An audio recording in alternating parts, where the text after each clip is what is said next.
어려서 읽으셨는지 모르겠습니다. 대부분 다 알고 계시겠죠? 왕자와 거지라는 소설입니다. 미국 소설인데 영국을 배경으로 한 그런 소설이죠. 어느 날 두 아이가 태어났는데 한 아이는 한날 한시에 한 아이는 왕궁에서 왕자로 태어났고 영국의 헨리 8세의 아들로 태어났고 또 한 아들은 그 영국의 거지로 태어난 겁니다. 근데 우연히 얼굴이 똑같습니다. 둘이가.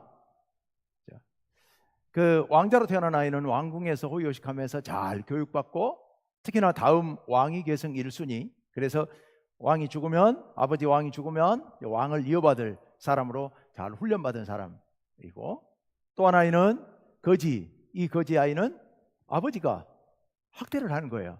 그래서 구걸해 오게 만들고 제대로 구걸해 오지 못하면 때리고 뭐 이렇게 혹독한 환경 속에서 성장하게 됩니다. 근데 이 두 아이가 어느 날 만나죠. 왕궁에서. 이 거지 아이가 왕궁 구경을 갔다가 그 앞에서 얼쩡거리고 다니니까 왕궁 경비대원들이 이 아이를 붙잡아 가지고 막 혼을 내고 있는 거예요.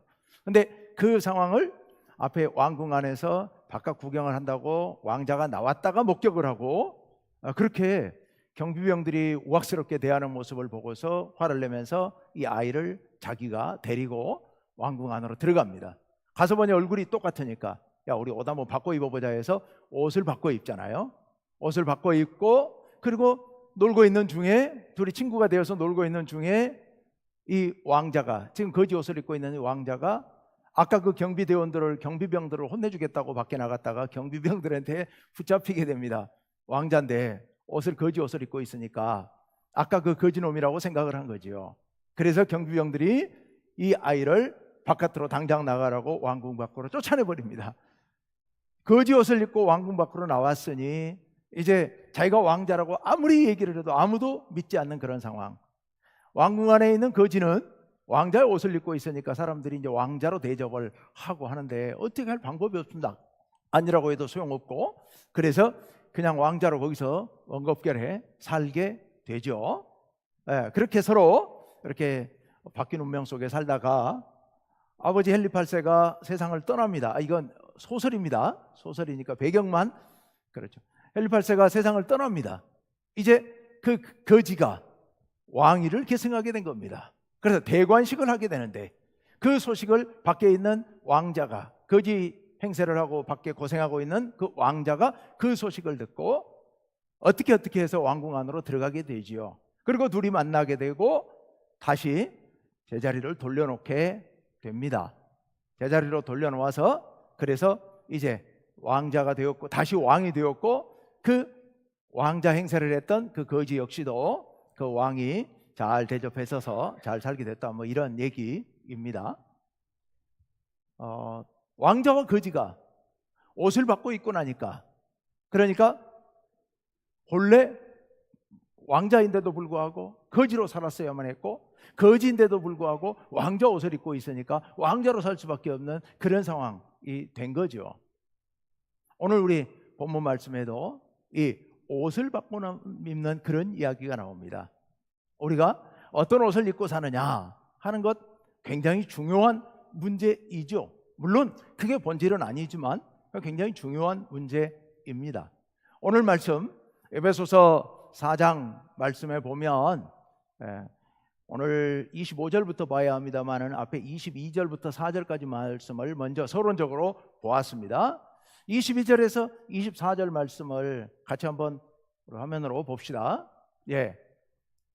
여기 보면 쭉 길게 설명을 하고 있습니다. 너희는 유혹의 욕심을 따라 썩어져가는 구습을 따르는 옛사람을 벗어버리고, 그리고 오직 너희의 심령이 새롭게 되어 하나님을 따라 의와 진리의 거룩함으로 지으심을 받은 새 사람을 입으라, 이렇게 말씀하십니다.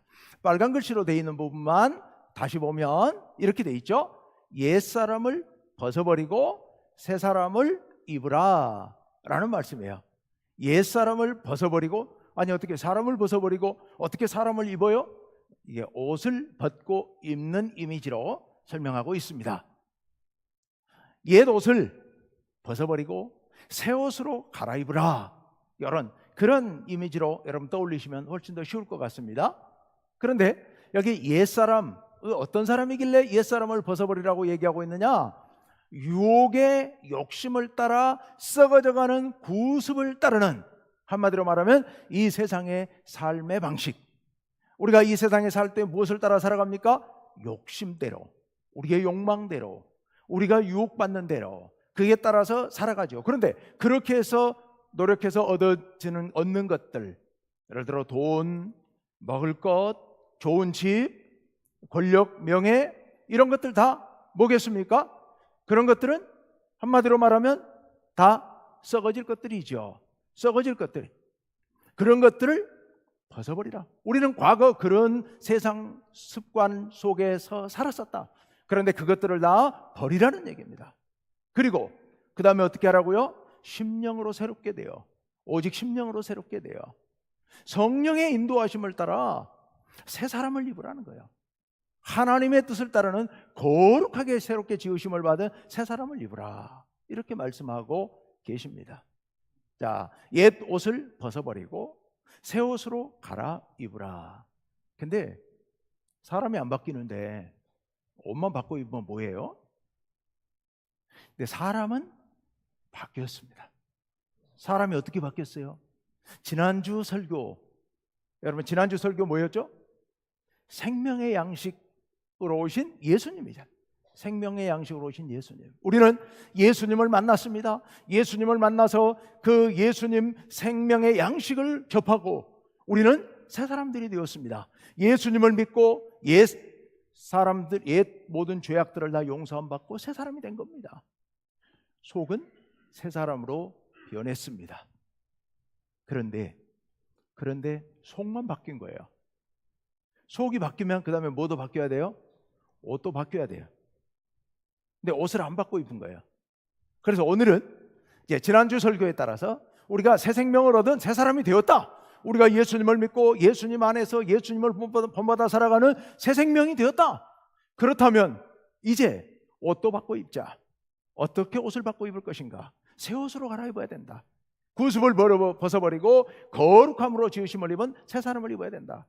그러면 어떻게 새 사람을 입을 건가? 뭐가 새 사람, 뭐가 새 옷인가? 자, 오늘 말씀 25절부터 쭉 나오는데요, 이 말씀이 크게 이렇게 되어 있습니다. 버리고 이러이러한 것을 버리고 이렇게 하라라고 말씀하세요.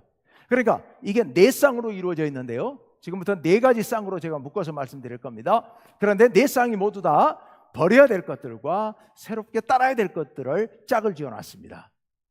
자, 그럼 그 한 가지 한 가지가 뭔지. 버려야 될 것들은 옛 옷이죠. 낡은 옷이죠. 그리고 새롭게 입어야 될 것, 새롭게 따라야 할 것들은 새로 입어야 될 새 옷입니다. 그게 뭔가? 우리 25절부터 봅시다. 25절 말씀. 다 같이 읽습니다. 시작. 그런즉 거짓을 버리고 각각 그 이웃과 더불어 참된 것을 말하라. 이는 우리가 서로 지체가 됨이라. 아멘. 거짓을 버리라. 거짓을 버리라. 그리고 둘째 줄에 참된 것을 말하라. 말이네요.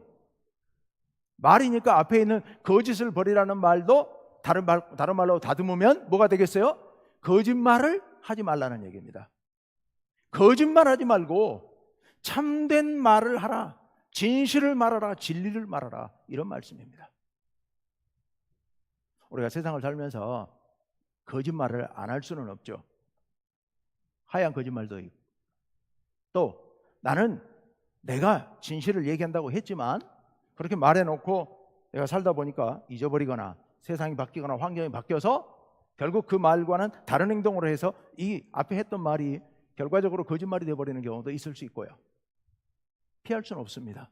하지만 여기서 거짓을 버리라 라는 말씀은 내 욕심을 위하여, 나를 위하여, 나의 위신을 위하여, 어떤 어려운 상황을 내가 모면하기 위하여 의도적으로 거짓말을 하지 말라는 말씀입니다. 우연히 어쩌다가 내가 좋은 의미에서 어쩔 수 없어서 내가 이거 진실을 말해버리면 더 큰 문제가 터질 것 같으니까 사회 공동체 아니면 내 주변의 다른 사람들에게 큰 피해를 줄 것 같으니까 어쩔 수 없이 진실을 말하지 못할 경우도 있을 수는 있습니다. 근데 그런 걸 하지 말라 이런 뜻이 아니고, 그런 것도 물론 조심하고 조심해야 됩니다만은, 오늘 여기서 거짓을 멀리하라 라는 말씀은 내 이익을 위하여, 나를 위하여 의도적으로 거짓말을 지어내지 말라는 얘기입니다. 이 거짓말을 한번 하게 되면 거짓말이 또 다른 거짓말을 낳게 되고요, 그럼 결국 신뢰가 무너져 버리게 되고, 신뢰가 무너져 버리게 되면 그거 회복하는 건 너무 어려운 일입니다. 정말 힘든 일입니다. 우리 신앙인들이, 여러분들이 예수 믿는다는 걸 아는데, 제가 목사라는 걸 아는데 우리가 밖에 나가서 거짓말하는 것이 들통이 나면 그 다음부터는요, 여러분 신뢰만 떨어지는 게 아니라 교회의 신뢰까지도 떨어져 버리는 겁니다. 그렇기 때문에 우리는 거짓말을 특별히 더 조심해야 됩니다. 그래서 우리 말 속에 언제나 진리를 담을 수 있도록, 진실을 담을 수 있도록, 진심을 담을 수 있도록 우리가 그렇게 살아야 합니다. 이게 말이라는 게 속마음이 나오게 돼 있죠. 그래서 우리는 언제나 속마음 가운데도 하나님 앞에서, 내가 하나님 앞에 서 있다는 마음으로 진실을 말하려고 애써야 됩니다. 우리 인간은 부족하기 때문에 나 자신을 내가 완벽하게 통제하는 게 어렵습니다. 어렵지만 해야 됩니다. 어려워도 그것을 이겨내려고 애써야 됩니다. 거짓말이 무심코 나왔을 수도 있습니다. 그건 그 다음에 그것을 부끄러워할 줄 알아야 됩니다. 속마음으로 부끄러워할 줄 알아야 돼요. 그래서 그걸 뉘우치고 돌이켜야 됩니다. 그거 안 하면 더러운 옛 옷을 입은 그런 삶을 살 수밖에 없는 겁니다. 우리는 예수 그리스도 생명의 떡이신 예수님을 믿음으로 말미암아 새 생명이 되었는데, 거룩한 백성이 되었는데, 하나님 나라 백성이 되었는데, 거룩한 하나님 나라의 백성이 되었는데 여전히 더러운 저 지옥에서 입는 옷을 걸쳐 입고, 그리고 하나님 나라 왔다 갔다 한다고 생각해 보십시오. 정말 얼마나 부끄러운 일입니까? 그러니 우리는 남들이 어찌됐든 나는 거룩한 하나님 나라 백성이라는 걸 생각하시고, 저 지옥에서 입던 더러운 옷들 벗어버리려고 애를 써야 됩니다. 그게 우리 인간의 삶이 되어야 됩니다. 자, 거짓을 벗어버리고 참된 말을 하라. 거룩한 참 진리를 말하라. 이게 첫 번째. 두 번째는 26, 7절은 이따 말씀드리고 건너뛰고요, 28절로 갑니다. 28절 다 같이 읽습니다. 시작. 도둑질하는 자는 다시 도둑질하지 말고 돌이켜 가난한 자에게 구제할 수 있도록 자기 손으로 수고하여 선한 일을 하라. 아멘. 요즘 우리나라는 사실 도둑질은 거의 없잖아요. 사회 분위기상 도둑질은 거의 발 못 붙이는 세상이다 보니까 도둑질이 거의 없습니다. 그렇지만 어제 남의 물건을 내가 슬쩍 훔치는 거, 이것뿐만 아니라 부당한 이익을 취하는 것, 옳지 않은 이익을 취하는 것, 이거 도둑질 아닙니까? 그런 것들도 하지 말라. 이 당시에만 해도 2000년 전이죠. 이 당시에만 하더라도 도둑질이 아주 널려 있었다. 지금도 어떤 문화권에 가면 도둑질이면 만연되어 있어서 여행할 때 특별히 도둑 조심하라는 얘기들을 안내하는 사람들이 자주 얘기를 하는 걸 듣습니다. 그러니까 도둑질하지 말라. 근데 도둑질 안 하는 것도 중요합니다. 이 부분은 우리나라 사람들은 웬만큼 이렇게 돼 있는 것 같습니다만은 그 다음 말이 더 중요하죠. 가난한 자에게 구제할 수 있도록 자기 손으로 수고하여 선한 일을 하라. 열심히 일해서, 성실하게 일해서 얻어진 열매를 가지고 가난한 사람들을 도와줄 수 있도록 하라는 얘기입니다. 좀 더 적극적으로, 우리가 도둑질 안 하는 거 이거 당연하고, 우리가 더 열심히 일해서 내가 모으고 이것으로 가난한 이웃들, 어려움 당한 사람들을 도와줄 수 있는 그런 마음을 갖고 일하라. 자기 손으로 수고하여 선한 일을 하라. 이게 새 옷이라는 거. 새 옷을 갈아입으라 라고 말씀하세요. 자, 첫 번째 뭐라고요? 거짓말. 두 번째 뭐예요? 도둑질. 그 반대로 언제나 진리를 말하고, 그리고 언제나 열심히 성실하게 일해서 주위 사람들을 돕는 그런 자가 되라 라고 말씀하고 계십니다. 세 번째 29절 말씀. 29절 다 같이 읽습니다. 시작. 무릇 더러운 말은 너희 입 밖에도 내지 말고 오직 덕을 세우는 데 소용되는 대로 선한 말을 하여 듣는 자들에게 은혜를 끼치게 하라. 아멘. 아멘. 여기 더러운 말을 하지 말래요. 더러운 말이 뭐냐? 더러운 말, 비방하는 말, 그리고 공동체를 분열시키는 말, 부정적인 말들, 이것을 얘기하고 있습니다. 우리가 세상에 살다 보면 우리가 문득문득 이런 말이 튀어나올 수 있습니다.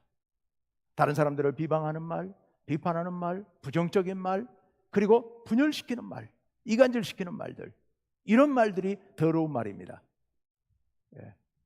원래 이 더러운 말의 취지가 그런 의미입니다. 그것은 입 밖에도 내지 말라. 대신 덕을 세우는 데 소용되는 말을 하라. 덕을 세운다, 다른 사람을 복돋아 준다는 뜻입니다. 다른 사람을 위로하고 용기를 주고 희망을 주는 그런 말을 하라. 그런 말을 해. 우리 속에서 나오는, 나도 모르게 튀어나오는 그런 악한 말들, 분열시키는 말들, 부정적인 말들을 의도적으로 차단하라는 얘기입니다. 우리가 그런 말들이 전혀 안 하고 살 수는 없습니다. 하다 보면 나도 모르게 튀어나올 수 있습니다. 그럴 때 아까 말씀드렸던 것처럼 돌이키라는 얘기입니다. 내가 그런 말을 내뱉었던 것을 후회하고, 그리고 그런 나의 마음을 주님 앞에 회개하고 돌이켜서 이제부터라도 내 입에서 덕을 세우는 말을 하라는 거죠. 다른 사람의 마음을 위로해주고 용기를 주고 희망을 줄 수 있는 말들, 다른 사람을 칭찬하는 말들. 칭찬하라 그러니까 막 대놓고 뻔한 막 칭찬을 하라, 그런 뜻이 아니고요. 진심에서 우러나오는 위해주는 말들. 이거는 말을 하지 않아도 눈빛만으로도 나올 수 있습니다. 내 마음속에 다른 사람을 귀하게 여기고 불쌍히 여기고, 그래서 다른 사람에게 힘을 줄 수 있는, 함께 손잡고 가야 할 우리의 이웃들 아닙니까? 이런 사람들에게 힘을 북돋아 줄 수 있는, 덕을 세우는 데 소용되는 대로 선한 말을 하여 듣는 자들에게 은혜를 끼치게 하라. 우리가 하나님께로부터 받은 은혜가 넘치지 않습니까? 이 넘치는 은혜, 우리가 주님 앞에서 감사하는 마음으로 은혜를 끼치도록 애써야 된다. 만약 우리가 더러운 말을 해서 공동체를 파괴하고 분열시키고 다른 사람들 마음 가운데 시기 질투하는 마음을 불러일으키고 이런 말들을 한다면 어떤 일이 벌어지느냐? 30절 상반절에 이런 말씀이 있습니다. 다 같이요, 시작. 하나님의 성령을 근심하게 하지 말라. 우리가 만약 그런 말을 한다면 하나님의 성령께서 근심하실 것이라고. 여기서 근심한다는 말이 단지 걱정스러워, 이런 말이 아닙니다. 고통스러워한다는 말입니다.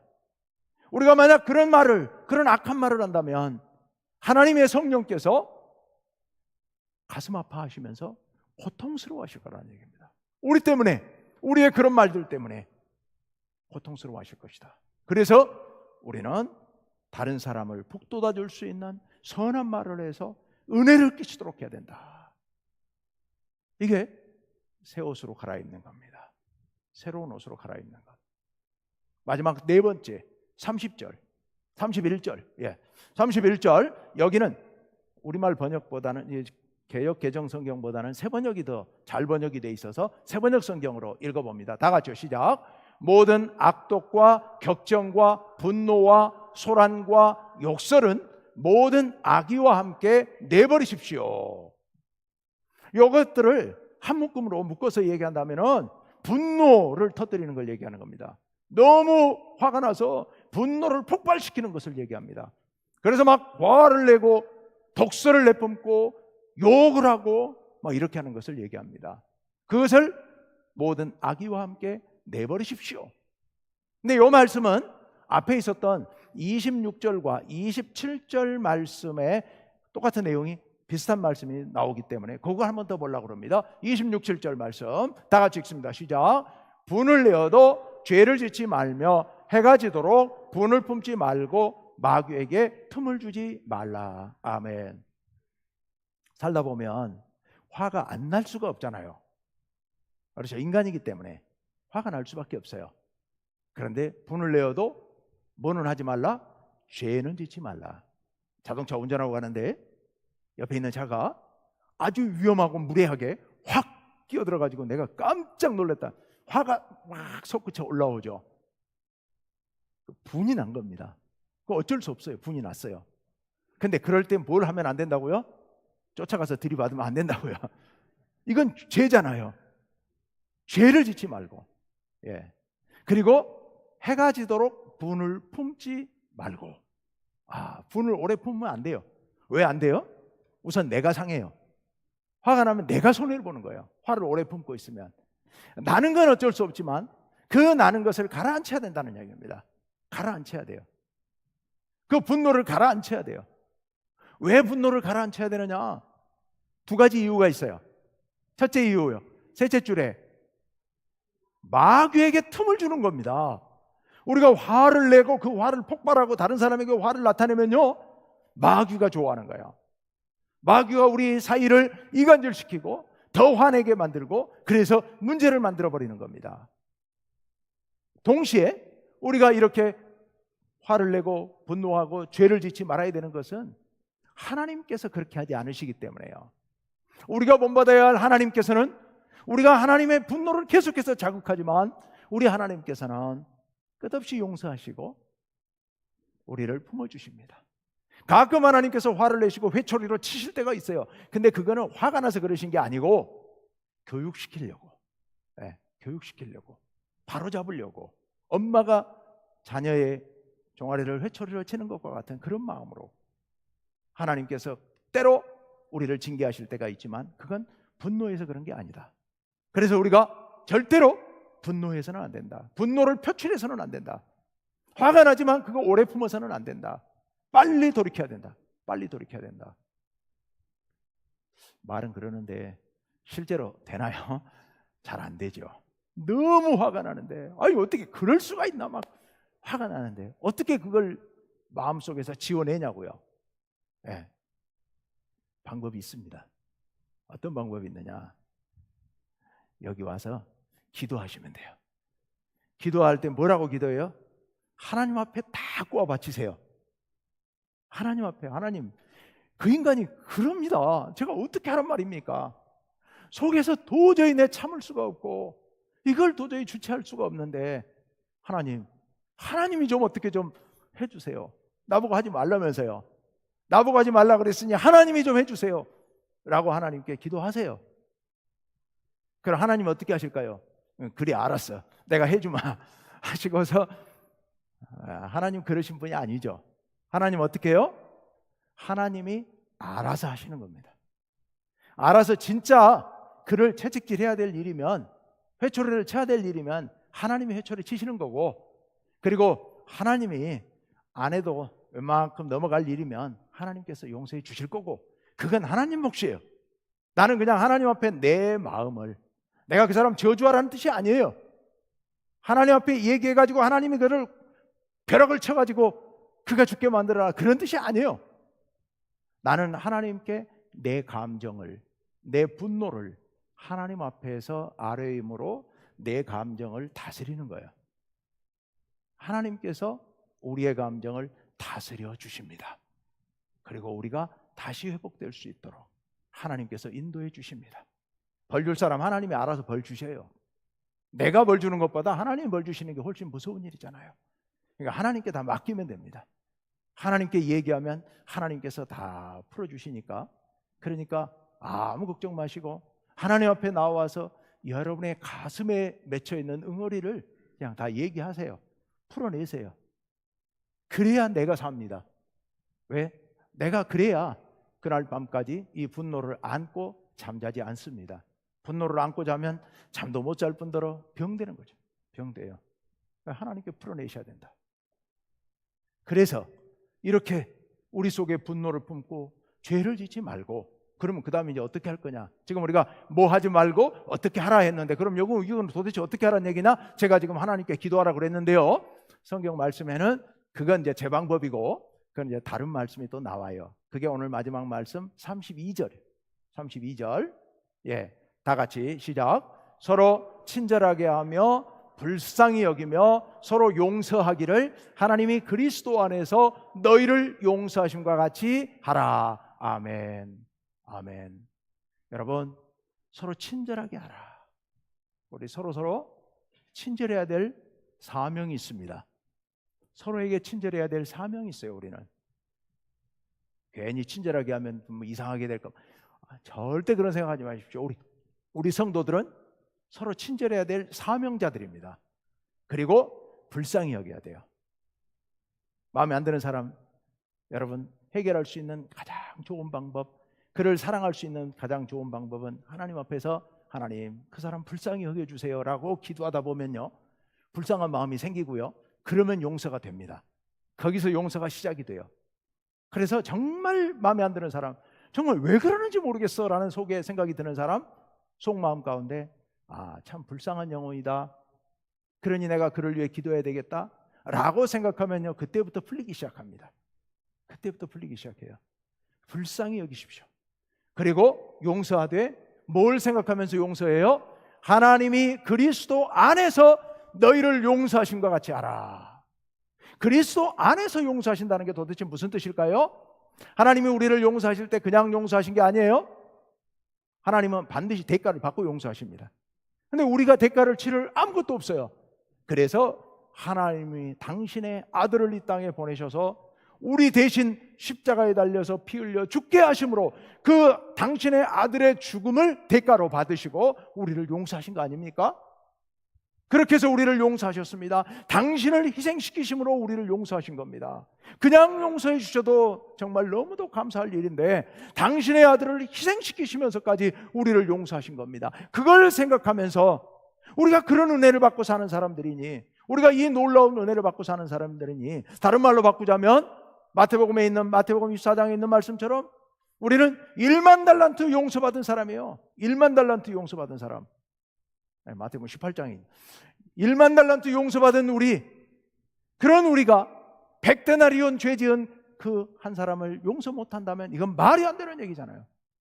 1만 달란트가 얼마나 된다고요? 이게 몇십조, 몇백조 돼요. 근데 이거를 용서받았는데, 탕감받았는데 겨우 몇만 원, 몇십만 원 못 받았다고 그걸 용서 못하고 펄펄 뛴다면 이건 인간이 아니죠. 우리가 그런 사람 되지 말아야 되잖아요.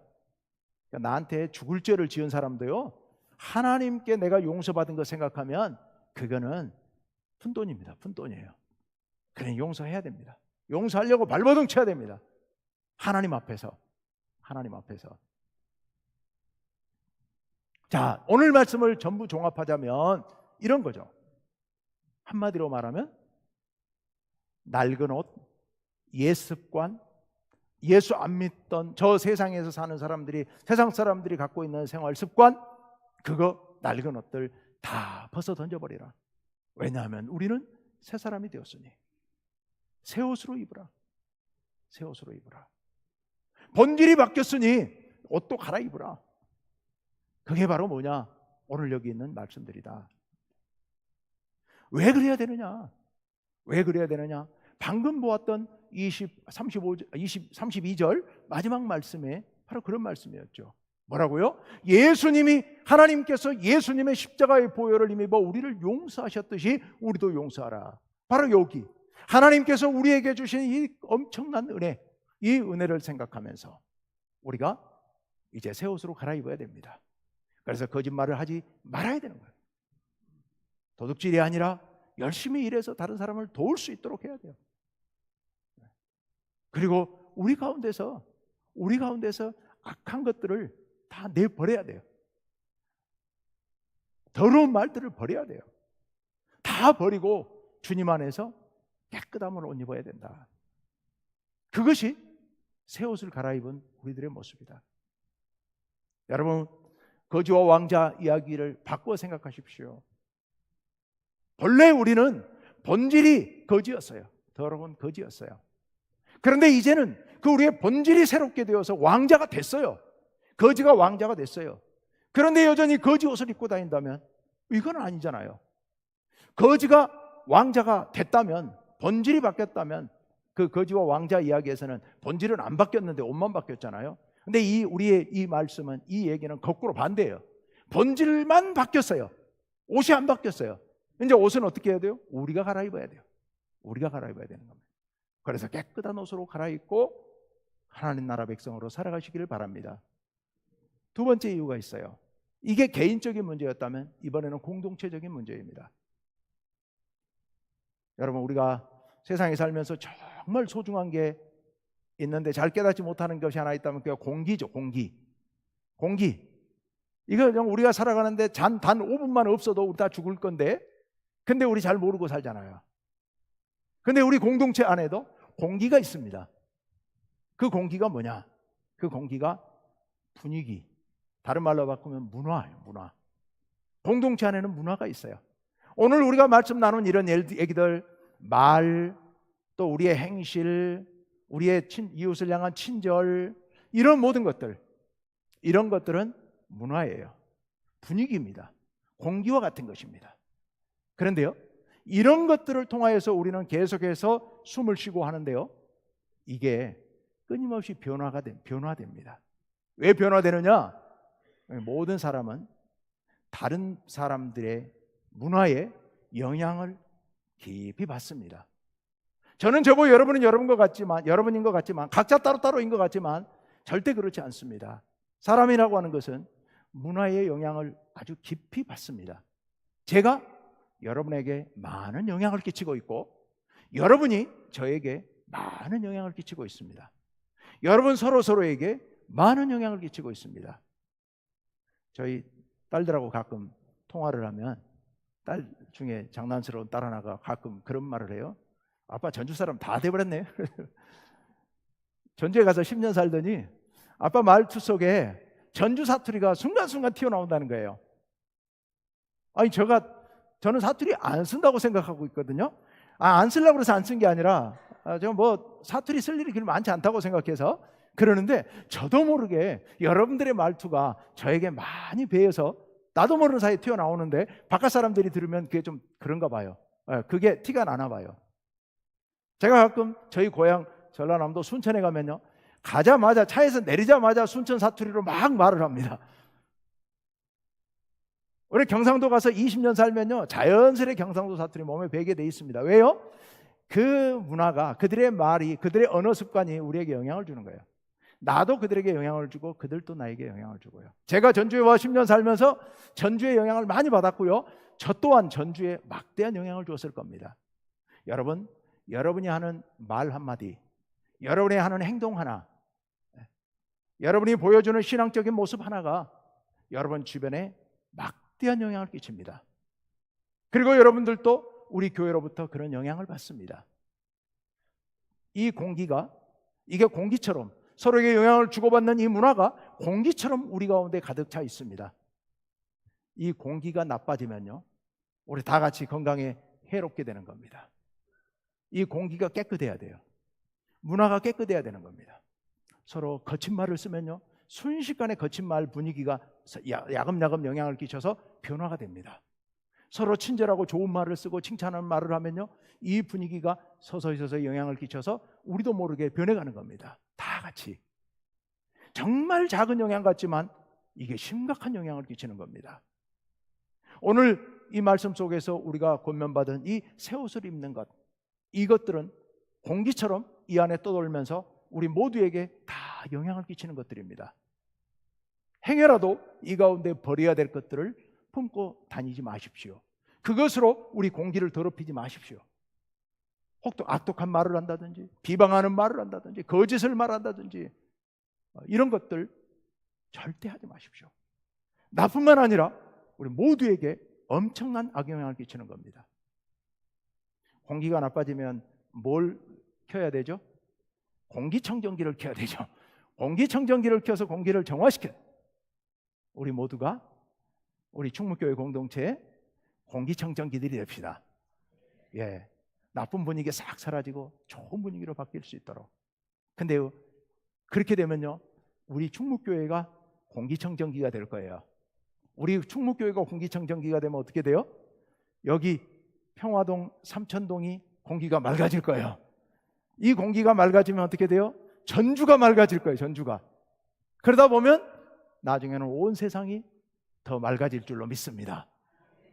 여러분, 우리가 주님 안에서 우리는 한 지체들이고 서로 다 얽혀 있는 존재들이, 하나님 안에서, 아까 25절에 그런 말씀이 있었는데요, 우리는 하나님 안에서 한 지체예요. 한 지체. 즉 우리는 한 공동체입니다. 서로 같은 공기를 마시는 존재들입니다. 서로에게 좋은 영향을 끼쳐서 이 자리가 하나님 나라 같은 나라가 될 수 있도록, 하나님 나라 같은 공동체가 될 수 있도록 그런 좋은 공기를 만들어내는 우리 온 성도님들 되시기를 간절히 바랍니다. 다시 한번 새겨두십시오. 더러운 옷 입고 천국에 왔다 갔다 하는 그런 불상사는 우리 만들지 맙시다. 깨끗한 옷으로 갈아입고 우리 새 사람 된 그런 기분으로 새로운 나라에서 행복하게, 좋은 공기 속에서 행복하게 살아가시는 우리 온 성도님들 되시기를 간절히 바랍니다. 함께 기도합시다. 하나님 아버지,